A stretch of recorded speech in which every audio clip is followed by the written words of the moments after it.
Inspiration by your courage and conviction during our lonely years on the island.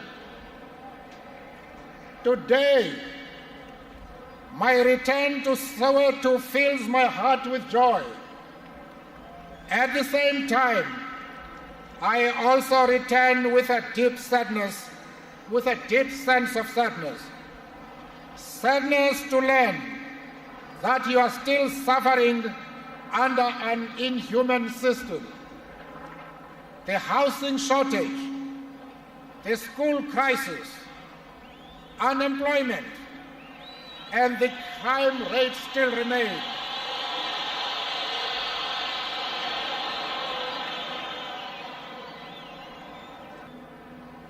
The crisis in education that exists in South Africa demands special attention. The education crisis in black schools is a political crisis. It arises out of the fact that our people have no vote and therefore cannot make the government of the day responsive to their needs. Apartheid education is inferior and a crime against humanity.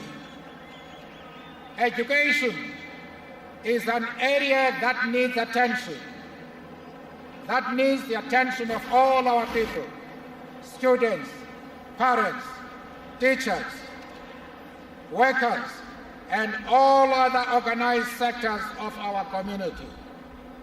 Let us build discipline structures, SRCs, a united national teachers organization, parent structures, and parent-teacher-student association, and the National Education Crisis Committee.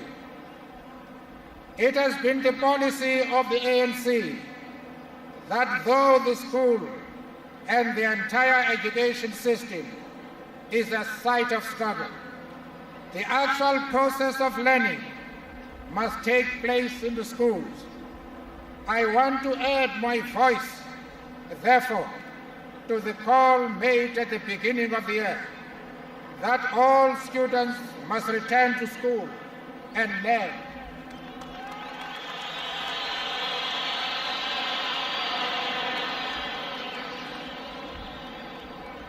We must continue our struggle for people's education within the school system and utilize its resources to achieve our goals. I call on the government to build more schools, to train and employ more teachers, and to abandon its policy of forcing our children out of the school system by use of various measures, such as the age restrictions and their refusal to admit to those who fail their classes. We have consistently called for a unitary non-racial education system that develops the potential of all our youth. As I said when I stood on the dock at the Rivonia trial 27 years ago, and as I said on the day of my release in Cape Town, the ANC will pursue the armed struggle against the government as long as the violence of apartheid continues.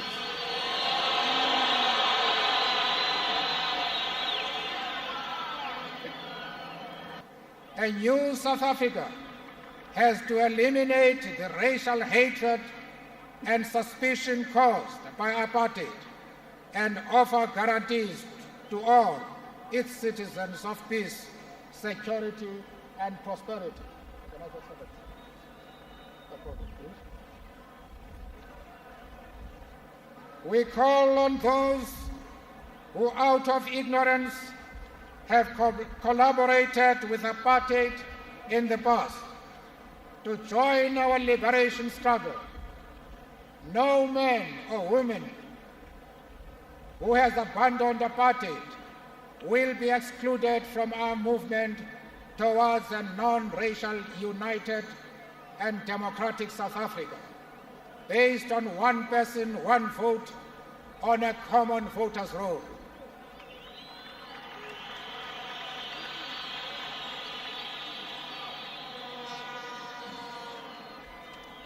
Our primary task remains to unite our people across the length and breadth of our country.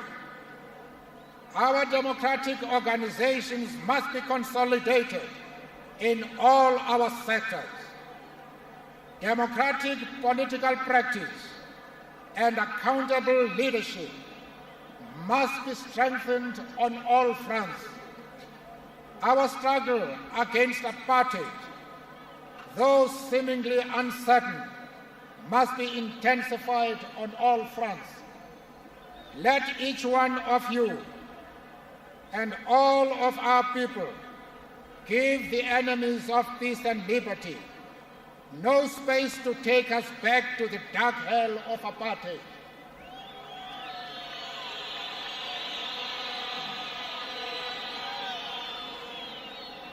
It is only disciplined mass action that assures us of the victory we seek. Go back to your schools, factories, mines and communities. Build on the massive energies that recent events in our country have unleashed by strengthening disciplined mass organizations. We are going forward. The march towards freedom and justice is irreversible. I have spoken about freedom in my lifetime.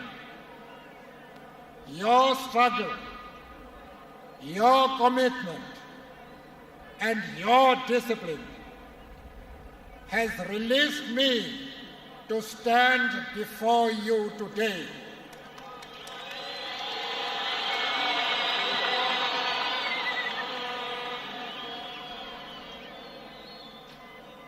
These basic principles will propel us to a free, non-racial, democratic, united South Africa that we have struggled and died for.